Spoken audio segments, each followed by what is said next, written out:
सिया और चेतन से पूछताछ के दौरान पुलिस ने बताया कि चेतन से सिया की मुलाकात सिया के भाई साहिल ने एक क्रिकेट मैच के दौरान कराया था। पुलिस के मुताबिक चेतन और साहिल अक्सर क्रिकेट खेला करते थे और उन दोनों में पहचान, जान पहचान और दोस्ती भी थी। और इसी दौरान जब सिया अक्सर अपने भाई का मैच देखने के लिए आती थी तो सिया की मुलाकात साहिल ने चेतन से कराई थी और उसके बाद चेतन और सिया ने फोन नंबर एक्सचेंज किया और अक्सर न्यूट्रल प्लेस पे अपने किसी न किसी दोस्त के पार्टीज में मिला करते थे। दिवाली पार्टी साथ में सेलिब्रेट करते थे और फोन पर अक्सर दोनों में बातचीत होती थी। करीबन 2004 कॉल्स दोनों के बीच में हुआ है, ऐसा कॉल रिकॉर्ड में मिला है और इसी को माना जा रहा है कि बातचीत के दौरान ही दोनों की जो दोस्ती थी वो रिश्ते में बदल गई, लव रिलेशनशिप में आ गए और उसके बाद चेतन ने सिया के साथ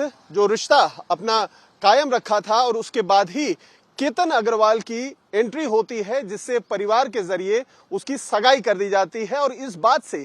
चेतन काफी ज्यादा नाराज रहता था और उससे सिया से अक्सर उसकी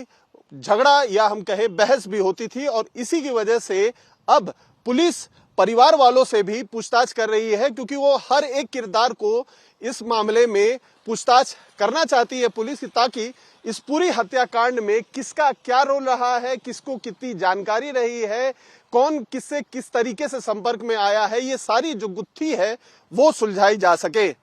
केतन अग्रवाल की हत्या के मामले में सिया और चेतन से पूछताछ के दौरान कई सारी सनसनीखेज खुलासे हो रहे हैं और नया टाइमलाइन अब पुलिस को पता चल गया है कि कितने बजे से सफर केतन और सिया ने शुरू किया था और उसकी हत्या इस लोहगढ़ फोर्ट पर कब हुई थी। पुलिस के मुताबिक 18 जून को 8:40 की सुबह उर्से टोल नाका जो पुणे के साइड से लोनावला के इस लोहगढ़ फोर्ट की तरफ आती है उसमें पहले केतन और सिया की गाड़ी में वो दोनों कैप्चर हुए हैं और वहां से निकलने के बाद करीबन 9:30 बजे वो यहाँ पर इस फोर्ट में पहुंचे थे। अगर आप इसके टाइमलाइन पे देखें तो ये फोर्ट सुबह 9 बजे से लेकर शाम 5 बजे तक खुली रहती है और इसीलिए जैसे ही ये फोर्ट का दरवाजा खुला है केतन और सिया आगे की तरफ जाते हैं। अमूमन चूंकि इसमें 400 से 450 सीढ़ियां हैं इस फोर्ट के ऊपर हिल टॉप पर पहुंचने के लिए, तो एवरेज के तौर पर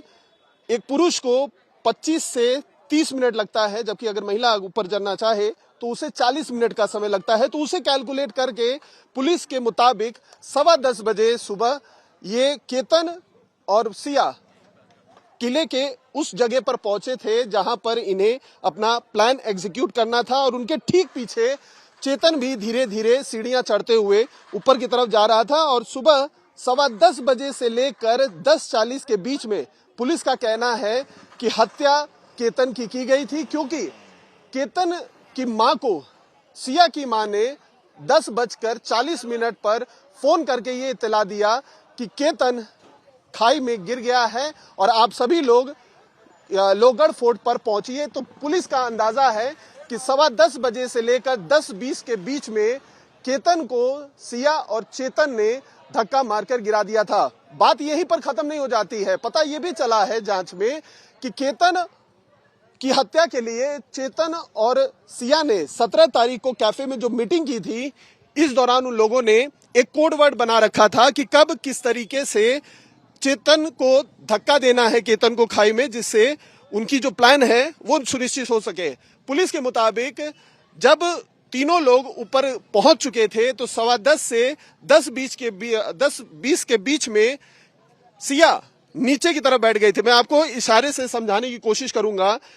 सिया वहां पर ऊपर बैठ जाने के बाद वो इस तरीके से बैठी है। ये पुलिस की थ्योरी है, पुलिस का कहना है कि इस तरीके से सिया ने बताया है। सिया इस तरीके से बैठी है, उसने कुछ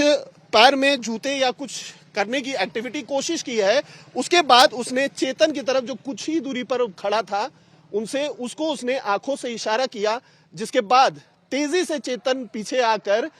केतन जो ठीक उसके बगल में खड़ा था उसने उसे जोरदार धक्का मारा और केतन सिया के ऊपर से होते हुए नीचे खाई में जाके गिर गया। और उसके बाद जब वो नीचे गिर गया तो सिया जोर जोर से चिल्लाना शुरू कर दी और आसपास के लोग आनन फानन में आए। उसने तुरंत मां को फोन भी किया और रेस्क्यू ऑपरेशन शुरू किया गया, जहां पर केतन को जब झाड़ियों से निकाला गया तो काफी गंभीर अवस्था में वो घायल मिला, जिसके बाद में इलाज के दौरान मौत हो गई। तो कहीं ना कहीं इस्टेब्लिश करने के लिए क्राइम जो सीन होता है उसके लिए अभी पुलिस पहुंचने वाली है, लेकिन किस तरीके से हत्या की गई, टाइम ड्यूरेशन क्या था, कितना समय लगा इस पूरी जो साजिश थी उसको करने के लिए, इसको फिलहाल इस्टेब्लिश करने के लिए पुलिस कामयाब हुई है। यानी सुबह 8:30 बजे से लेकर 10:30 बजे तक 18 जून को 2 घंटे के अंदर पूरी साजिश को प्लान आउट किया गया और एग्जीक्यूट किया गया।